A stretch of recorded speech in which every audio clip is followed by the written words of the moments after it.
A huge shout out to our sponsors, the Battle Bunker and Ultimate Guard.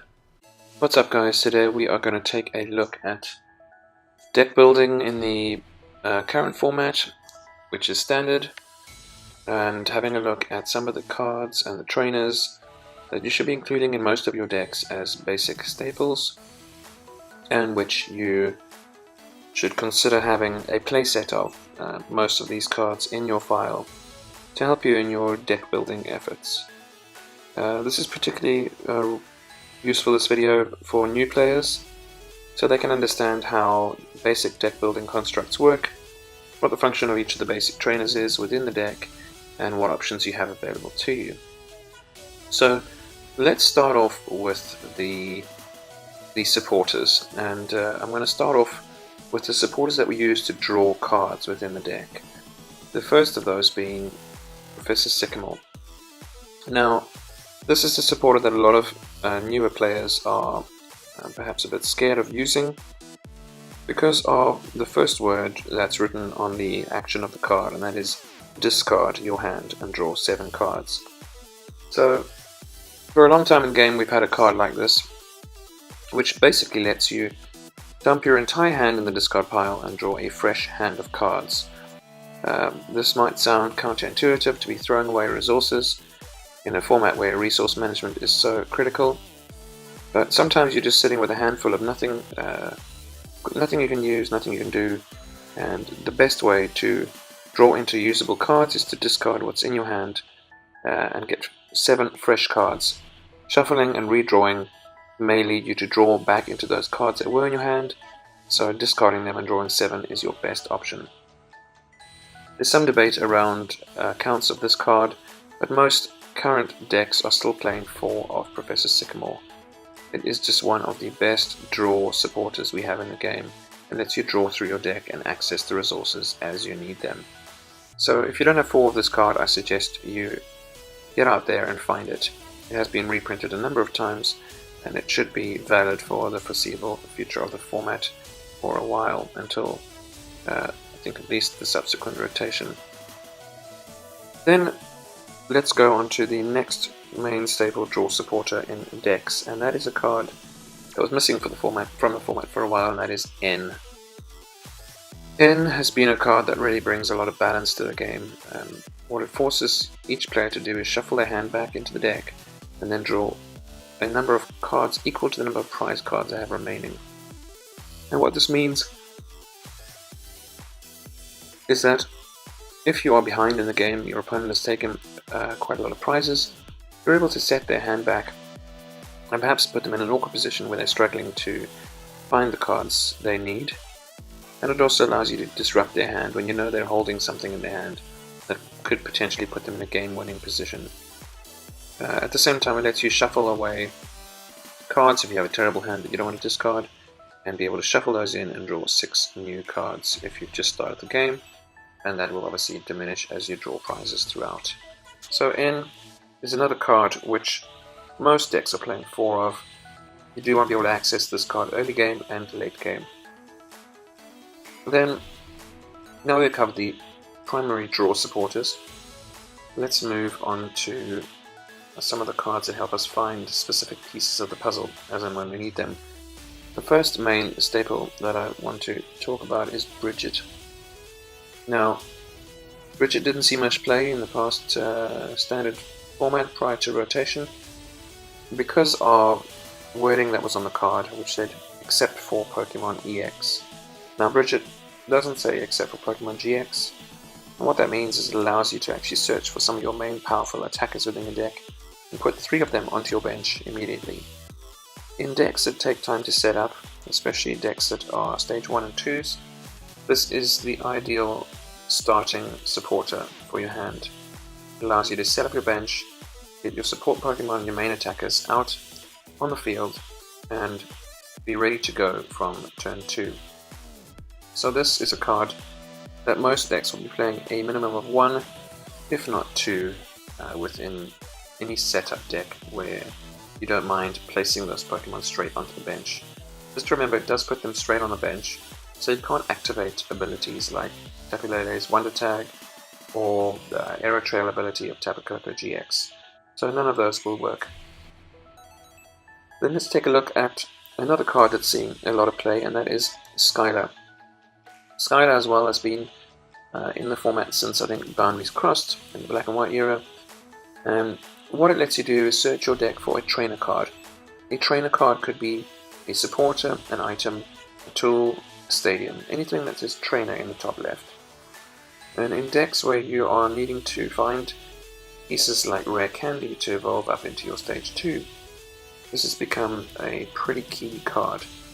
The nice thing about it is it's directly searchable using Tapu Lele's Wonder Tag.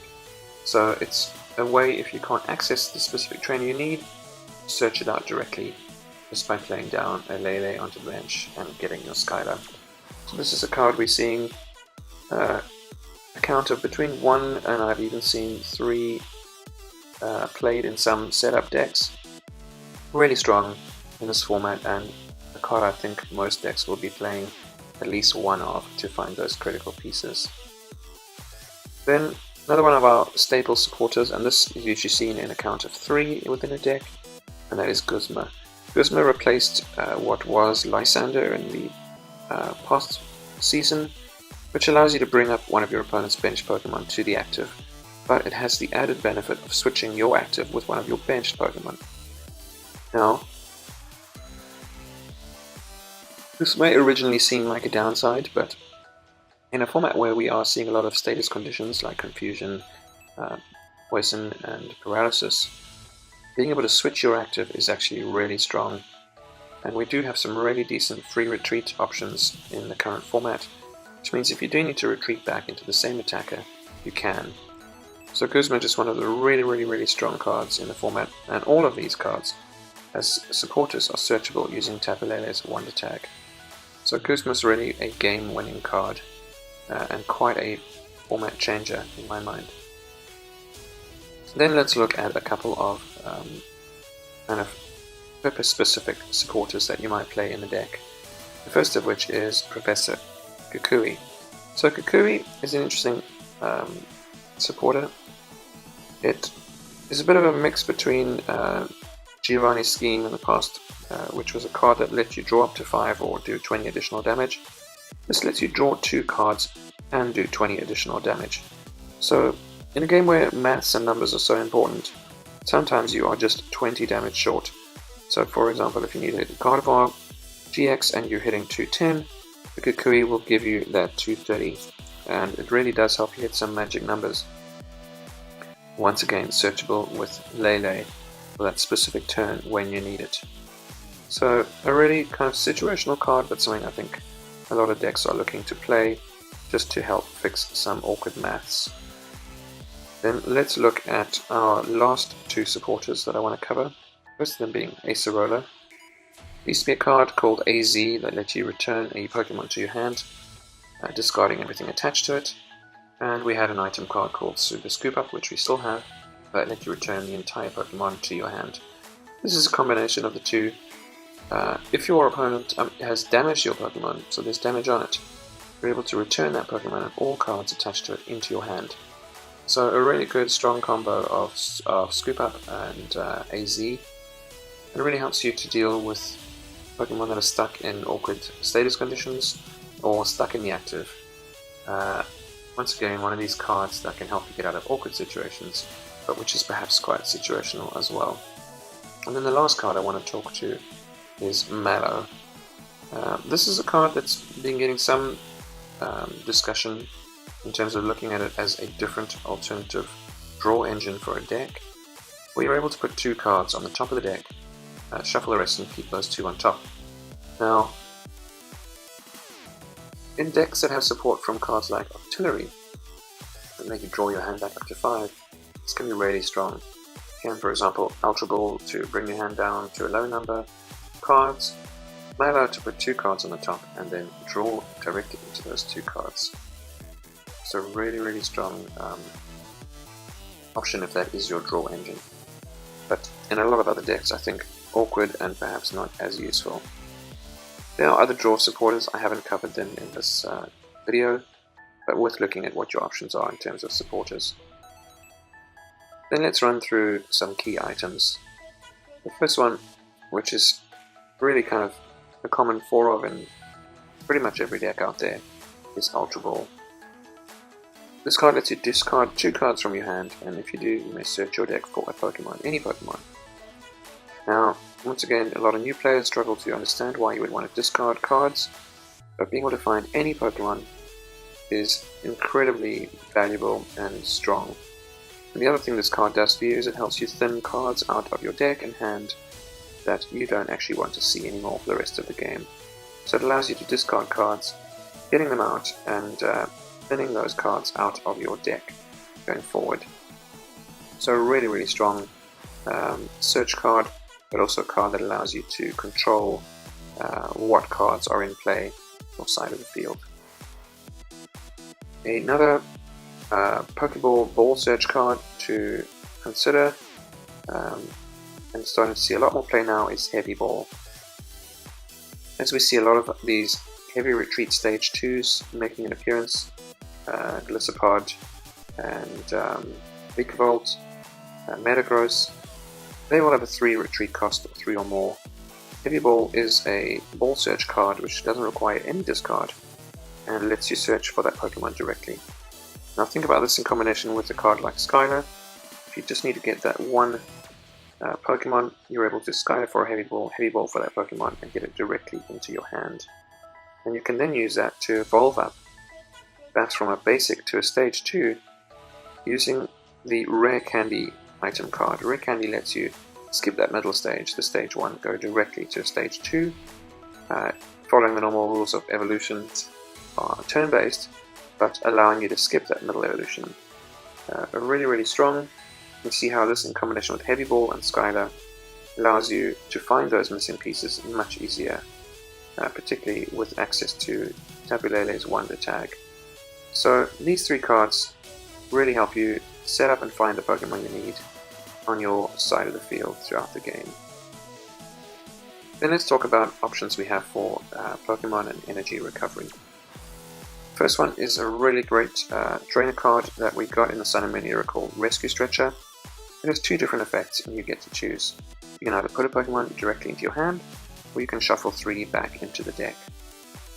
And both of these are really useful. There are occasions where you want to get a Pokemon into your hand.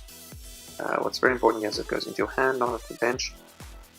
So if, for example, you Rescue Stretcher up a Lele, you can play it down and use that Wonder Tag ability.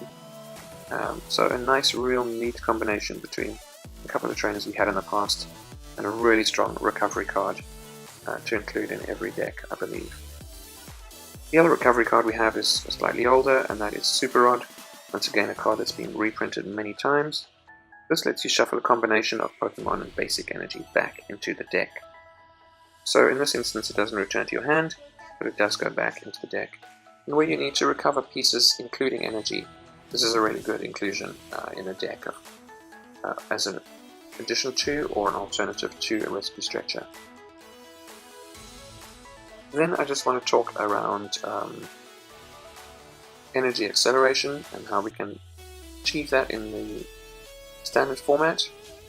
One of the primary items that I think we need to look at, and for some reason I just deleted it on the list, is Max Elixir. Let's jump to that card.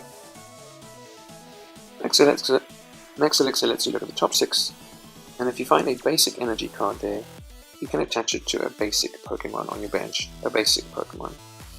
So this is really useful for some of the big basic decks or decks that set up slower to get energy out of the deck faster, accelerate it onto the bench to allow you to then switch that attacker up as you're active later on in the game. And it sees a lot of play in decks like Lapras, Volcanion, and a number of other big basic decks. In decks where you need that acceleration, Darkrai included, this is a mandatory 4 of. But to make it work, you need to play a very high count of energy. So these decks tend to be energy-fueled attacking decks. You should be looking to play a count of probably 10 or over, I would say 11 to 12, if not all the way up to 14, to make this a highly effective trainer card. Then let's talk about tools and ways of discarding tools. For a long time in the rotation, we had no card that allowed you to discard tools. Tool Scrapper and Startling Megaphone had both rotated out, as well as Xerosic. We had no way of getting rid of things like Floatstones or of Garbatox and Garbodors. But Pokemon has given us a great tool in the form of Field Blower. It not only allows us to discard tool cards, but also stadium cards, which really helps overcome the stadium war issue that we had in the past format, the past season. But now you're able to use this to discard stadiums that your opponent may play down, allowing you to not have to play a counter stadium in your own deck all the time. So once again, just a really strong item. A minimum of 1 in most decks. I think you could potentially get away with 1, but I have seen some decks play up to 4 if they are really dependent on on abilities within the game. So that kind of covers the bulk of the trainers, apart from 3 additional items that I want to talk to. The first one is Max Potion, and this is again a card that's been reprinted a number of times. It's just one of those really strong healing cards that lets you heal all damage. And when you're dealing with decks that are these big bulky attackers with either low energy costs like Golisopod, or where you have means of recovering and re-accelerating the energy like Metagross GX, this is a super strong item card to play in those decks. If you're able to do that, you'll see that you can play a 2 to 3 count of this card and not suffer the downside of having to discard the energy when you heal your Pokemon. Then Switch is a card that's been in the game forever, and sometimes it is good to be able to just switch out your active without the need to play a supporter in the form of Guzma or to pay a retreat cost. This card gives you that ability. And then the last card in terms of items I want to cover is Puzzle of Time. I often get asked, how do you recover things from the discard pile? Well, in the current standard format, the only way to do it is with Puzzle of Time. You need 2 in your hand to recover the cards.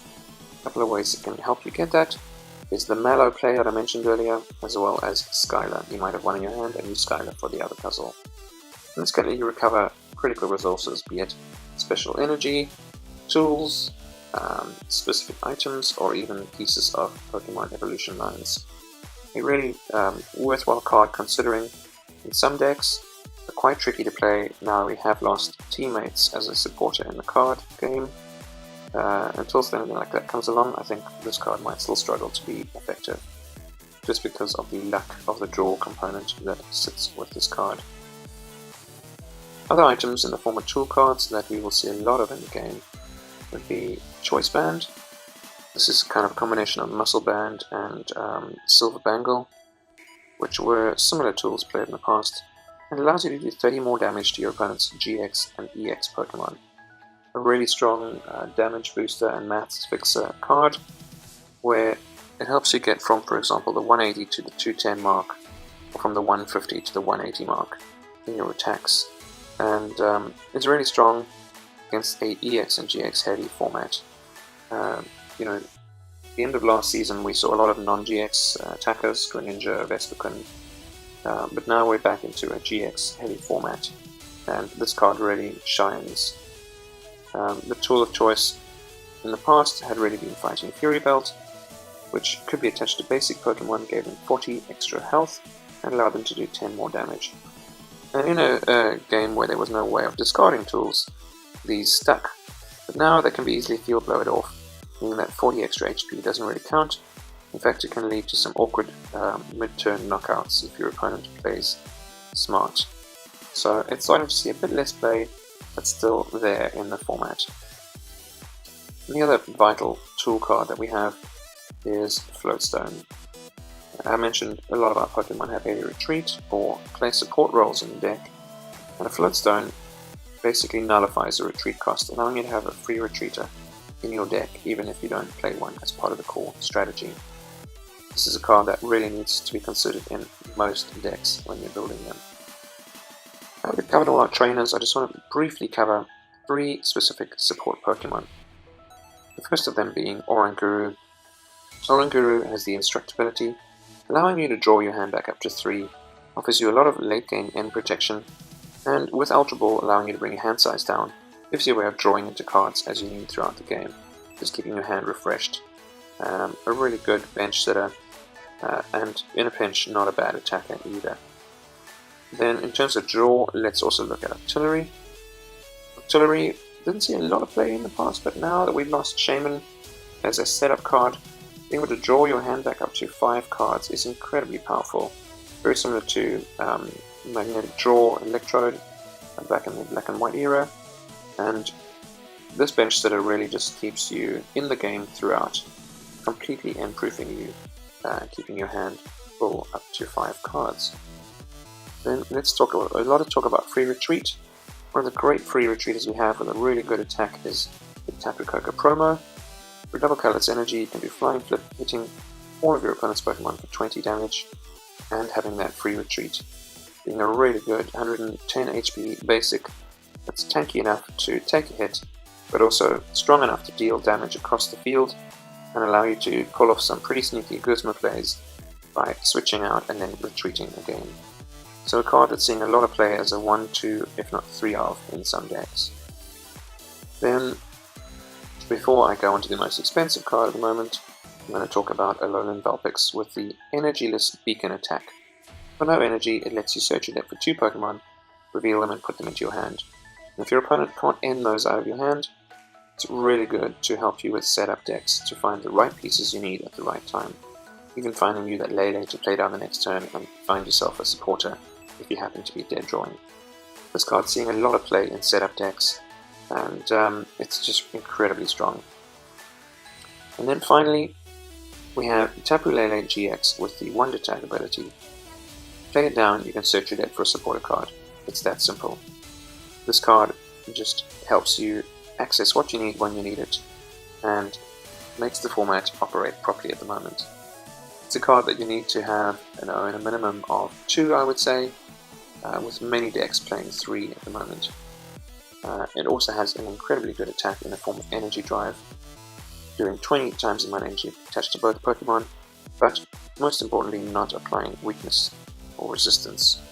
And being a Pokemon itself that doesn't have weakness, it is a pretty decent 170 HP attacker with a 1 energy retreat cost.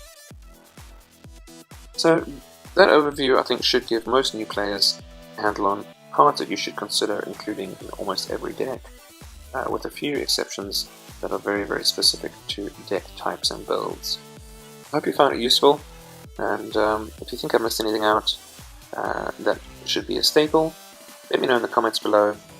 For our new players out there, I definitely think this is worth a share and a watch, so you can understand why we play specific cards in the deck as and when we need them.